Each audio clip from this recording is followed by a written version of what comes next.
Welcome to the deep dive. We take the sources you share with us and really try to uncover the fascinating insights hiding inside them. Yeah, think of us as your guides. We help you navigate these stacks of information, pull out the key bits so you can get well informed, fast. Exactly. And today we're diving into a stack of material you've given us all about Jerusalem.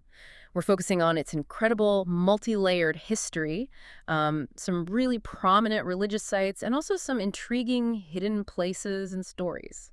It's quite a mix we've got here: archaeology, history, tradition, even some personal observations.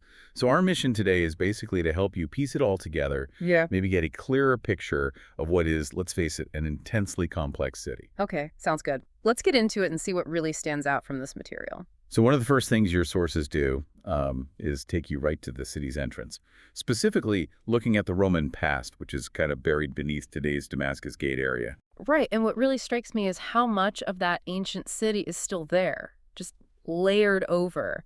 Like this source mentions a massive plaza built by Adrianos way back in the 2nd century, and you have to visit a museum today just to see the original floor level. Exactly. And the Roman layout, it had this major gate, 3 arches. That's basically the ancestor of the Damascus Gate we see now. But the really cool detail, I think, is that inside the city, in that plaza, right behind the gate, there was a column. A column, like a big Roman column. Is it still there? Well, the original hasn't actually been found, but its memory is definitely preserved. Just listen to the Arabic name for the Damascus Gate: Bab al-Amud. Bab al-Amud. It means gate of the column. Wow, that's amazing. So the history is baked right into the name, even though the thing itself is gone. Precisely. And then much, much later, we're talking, what, 1,600 years later? The Ottomans built their gate structure right on the spot of the Roman Middle Arch. Incredible, just building layer upon layer. Yeah, sometimes preserving the memory, sometimes just using the same strategic footprint. And speaking of preserving memory, your sources point to some solid historical evidence backing this up.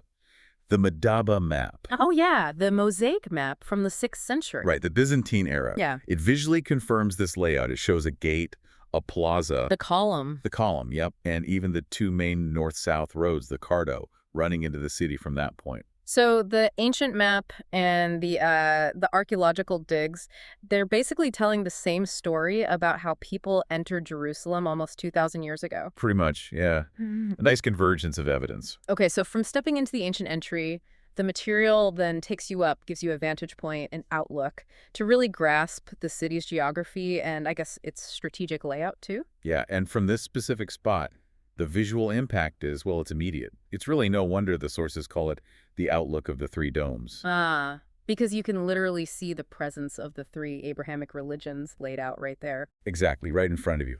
You see key Christian sites, like the Custodia Terrasana building, that's the Franciscan headquarters, and the Greek Catholic Church is visible too. And then kind of dominating the view, you've got the Church of the Holy Sepulcher, also called the Church of Resurrection. That's the one. Noted as the most important place for Christians globally. You can easily pick it out by those two beautiful gray domes. But here's where it gets really interesting, how the landscape itself becomes like a historical statement. The sources talk about how those 2 domes are sort of guarded by 2 mosques. That's right, Hanukkah el-Salakia and the Omar Mosque. The story, according to the sources, is that when Saladin took the land back from the Crusaders, he deliberately didn't destroy the church. No, instead he built these mosques right flanking it. As the sources put it pretty bluntly, to show who's the boss. Hmm. I mean, it's a powerful, visible declaration just embedded in the city's skyline. You can't miss it. Yeah, wow. And from this outlook, you also see other things, like the 19th century Lutheran Protestant German church, and then over in the Jewish quarter, those 2 big synagogues with the white domes, Jehovah and Glory of Israel. Right. Those were rebuilt or renovated fairly recently within the last 20 years or so. And their size, their visibility, that's also noted as, a modern statement. You see them, and it clearly says, we are here too. Looking across towards the Mount of Olives adds even more layers, doesn't it? You can see the Church of the Ascension, that Russian church the source describes as looking like a candle. Uh-huh. And then covering the southern slopes, that vast ancient Jewish cemetery. Which is tied to that profound tradition, the belief that the resurrection will happen right there when the Messiah comes. It's not just a graveyard, it's deeply linked to eschatological belief. Absolutely. And even the Seven Arches Hotel up there on the Mount of Olives, its name comes from a tradition, a Muslim belief, about a bridge 7 arches opening there on Judgment Day. So this single viewpoint really drives home how the physical landscape of Jerusalem is just incredibly dense with religious meaning, with history, and even, yeah, political declarations. Belief is literally built into the hills and valleys. It really is. The topography tells a story.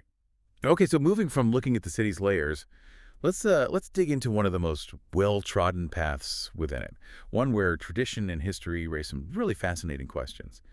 The Via Dolorosa. Right, the Way of Sorrows. Traditionally, this is the path Jesus took carrying the cross. But the sources immediately challenge us, asking, is the path people walk today the one with the stations? Is that the original one? It's a great question. We know for sure the current route, the one people follow now, has been walked since about the 12th century, during the Crusader period. But the sources point to this strong, older tradition, particularly held by the Armenians, that places the starting point of the Via Dolorosa somewhere else entirely. Yes, exactly. They believe the original path actually began over on Mount Zion, which is near to Jaffa Gate. That area is traditionally considered the site of the high priest's house and also the praetorium, where Jesus was tried. Okay. So from there, the path would have led to the Church of the Holy Sepulcher. So the theory is that the current path, the one most people know, might have been established later, maybe by the Franciscans, incorporating different traditions that were specific to that area. That's the suggestion. And the sources give some weight to the Armenian claim by pointing out their conservative nature. Yeah. They're known for meticulously preserving their historical roots, their original practices, even their calendar is distinct. That suggests their tradition about the original route might hold, significant possibility. It's not easily dismissed. It really makes you think about how history gets written, or maybe how tradition gets layered over historical memory. The sources also mention a theory, don't they, about Jesus being tried at a place called Gufta, maybe underneath the Sisters of Zion convent. Yeah, though it's noted that's still pretty much speculation at this point. But it all feeds into this fundamental question, right? When you're exploring a place like Jerusalem with such deep significance, how do you reconcile these different historical claims and these deeply held traditions, especially when they point in different directions? It's tough. There often aren't easy answers.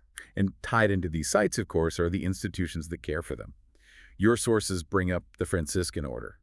Their headquarters are in that Custodia Terra Santa building we saw from the Outlook earlier. Ah, right. And they're described as like the biggest and strongest order of monks in Israel today. That's what the sources say.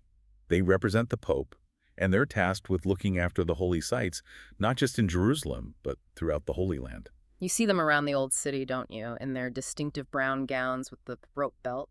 The sources explain the belt has 3 knots. Yeah, symbolizing their way of life. Celibacy, poverty, and obedience. They're celibate priests. And this order, they have a really long history here. They're celebrating 800 years of presence. 800 years. They were sent by the Pope way back after the Crusaders left, basically to maintain a Christian presence. It's quite a legacy. And while their main compound, the Custodia Terra Santa, is managed directly by the Vatican, the sources mention something interesting, that some other Catholic properties in the city might be managed by specific countries, like France manages one near the Lion's Gate. Yeah, it seems so. Just another layer of that international connection and perhaps historical arrangements. And there's a quirky detail the sources pulled out about the Custodia Terra Santa building a statue of Mother Mary and baby Jesus with a pink finger. Ah, yes. Apparently, back in 1904, that pink finger was technically the highest point in all of Jerusalem. No way. Part of that, historical competition among the different denominations to have the tallest tower or spire. Exactly. Little details like that, they speak volumes about the rivalries and the aspirations that were literally built into the city's architecture over time. Fascinating. The sources also briefly touch on the complex issue of church property taxes under Ottoman rule. Today, churches don't pay taxes, but apparently the situation back then might have been different. Yeah, it might have been. Perhaps involving local families donating to guard places, or maybe ways to avoid taxes. It's noted that this specific point needs more research. Which just underlines again how even seemingly simple administrative history in Jerusalem can be layered and, complicated. Yeah, nothing's ever simple there. Okay, so now let's go literally deeper into the layers beneath the city. Your sources unpack this truly vast man-made cave system under the old city houses. Zedekiah's cave or Solomon's quarries. Yeah, and this isn't just some small cavern, it's huge. An artificial cave covering 9,000 square meters. It stretches under a big chunk of the old city. Wow. And the sources are really good here, making that distinction between tradition, history, and archaeology. Remind us again. Sure. Archaeology is a scientific evidence, things you can dig up and analyze. History is supported historical evidence, documents, records, that kind of thing.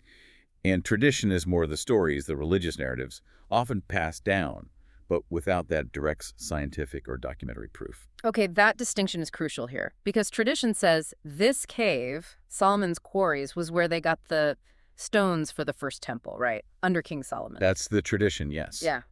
But the sources are clear. There's no direct archaeological evidence for that specific tradition. Ah, okay. But there is evidence it was used later, during the Second Temple period. Yes, absolutely. Based on analyzing the type of limestone, it's a soft limestone called stone of Lek, and finding physical signs like marks left by wood wedges they use for quarrying. Right, okay. So First Temple is tradition, Second Temple activity is supported by archaeology. Got it. But here's where the traditions connected to the cave get really interesting and, well, dramatic. Okay, tell me about Zedekiah, the name of the cave. Right, the Zedekiah tradition. It says that Zedekiah, the last king of Judea, actually used a hidden tunnel leading from this cave system to escape towards Jericho when the Babylonians were conquering Jerusalem. He escaped through the quarry tunnels. That's the story. Yeah. And inside the cave, there's even a small spring called the Tears of Zedekiah, which is said to symbolize his suffering after the Babylonians caught him and put out his eyes. Wow, that's intense. And the speaker in the sources even mentioned trying to find this supposed tunnel exit. Yeah, apparently tried to follow where it might lead out near Jericho, but without success.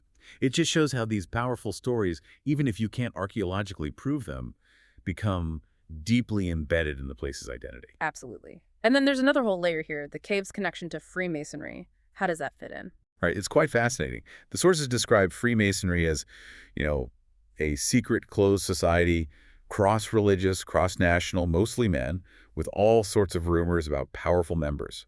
Their basic belief requirement is faith in one God, or at least a higher entity that doesn't interfere with creation. Okay. Still trying to see the cave connection. Well, their structure, their legends, some of them are said to trace back to the building of the first temple under King Solomon, and specifically to his chief architect, a figure named Hiram Abiff. Hiram, the architect of the temple. Exactly. The legend involves Hiram organizing the temple workers by rank and secret passwords, then being murdered by some apprentices who wanted to steal his secrets, and later the finding of his grave. Okay. So how does that connect to the quarry? Because the quarry, Solomon's quarries, is seen in that tradition as the source of the stones for the temple that Hiram was building.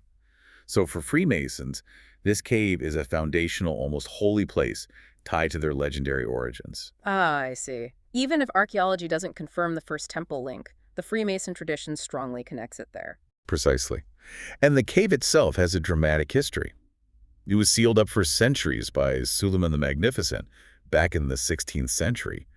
Apparently, he feared enemies could use it to tunnel under the city walls. Smart thinking. So how was it found again?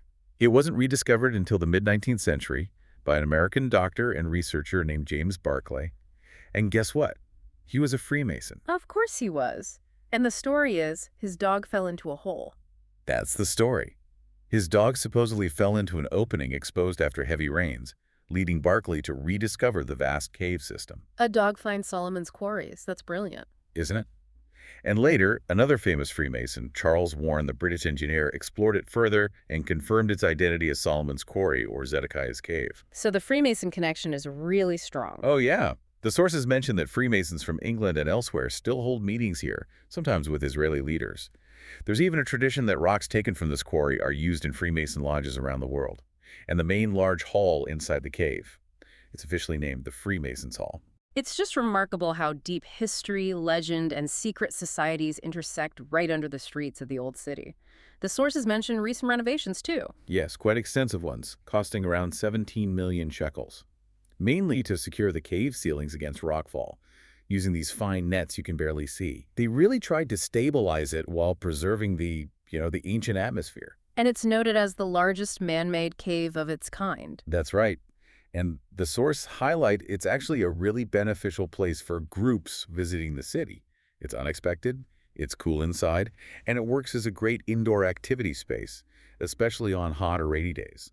And this wasn't the only place they were quarrying, right? No, the sources briefly mention other quarries nearby, like a private one near Eliahu from the Second Temple period, and evidence of quarrying even found underneath the Church of the Holy Sepulcher itself during excavations. So the history of literally digging the city out from the rock is all around you, even beneath the most sacred sites. It's kind of mind-blowing. It really is. The city is built from itself in a way. Okay, let's shift gears completely now. From grand history and secret quarries to something much more personal, but still very much rooted in the old city experience. Right. Your sources include a section about visiting a specific shop, Bilal's textile shop. And it sounds like it was more than just, a shopping stop. Oh, much more. The description paints a picture of a shop selling really high-quality stuff. Silk ties from Damascus and Palmyra, beautiful pashminas from Kashmir, these amazing gold-threaded fabrics from Palmyra. The source even notes the detailed loom process for those. Pillows, Moroccan fabrics too. Sounds lovely. And the sources mention specific designs like Saladin, mosaic, tree of life, and even prices like 50 shekels for a silk tie. Yeah, exactly. But like you said, it wasn't just about the beautiful goods. The sources really emphasize that Bilal, the shop owner, provides this incredible personal connection. Allowing visitors, and it specifically mentions Israeli tourists, to just sit down, have a chat, maybe some tea, and connect with a local resident of the old city. And the sources really highlight the value of that interaction. Beyond seeing the ancient stones and the famous sites, having a genuine conversation with someone who lives and works there every day. That's a unique kind of experience you just can't get from a guidebook or a quick tour. Totally. It humanizes the place, makes it real, and the sources also add a poignant note that the shop was temporarily closed because of the current situation, the war. Yeah. Which is just a powerful reminder, isn't it? That the city isn't just history frozen in amber. It's a living, breathing place, and current events deeply, deeply impact the daily lives and the livelihoods of the people who call it home, like Bilal and his shop. A very important point to remember. So after diving into all these different facets, these different layers of Jerusalem presented in the sources, what's the big takeaway? What does it all mean? Well, I think our deep dive into this material really shows Jerusalem not just as, a collection of ancient sites on a map, but as this incredibly dynamic, intensely layered city. It's a place where history, tradition, different belief systems are constantly intersecting, bumping up against each other, and sometimes, like we saw with Saladin's mosques or the modern synagogue domes, they clash quite visibly, right there in the landscape. Yeah, from Roman gates buried under Ottoman ones to hidden quarries linked to ancient kings and the legends of secret societies to these competing claims about the holiest paths. It's a place where multiple narratives, sometimes conflicting narratives, aren't just written down in books. They're literally built into the stones, into the fabric of the city, sometimes side by side, sometimes buried deep beneath the surface. Absolutely. And the sources, I think, do a good job showing us the power of archaeology and historical evidence to, uncover parts of the past. But they also show the incredible, enduring influence of tradition, of story, in shaping how this place is understood and experienced by different people, different communities. So this deep dive, hopefully, gives you a shortcut to being better informed about some of these fascinating, complex layers, helping you see the city with perhaps a bit more depth than just looking at the surface level. Exactly. It peels back a few layers anyway. And maybe here's a provocative thought for you to mull over after this. In a city built on such incredibly deep historical and religious foundations, a place where tradition and documented history often intertwine, but sometimes diverge quite sharply, where do fact, faith, and narrative truly begin and end? And how does understanding those hidden layers, the stories beneath the surface, how does that fundamentally change how you see Jerusalem today?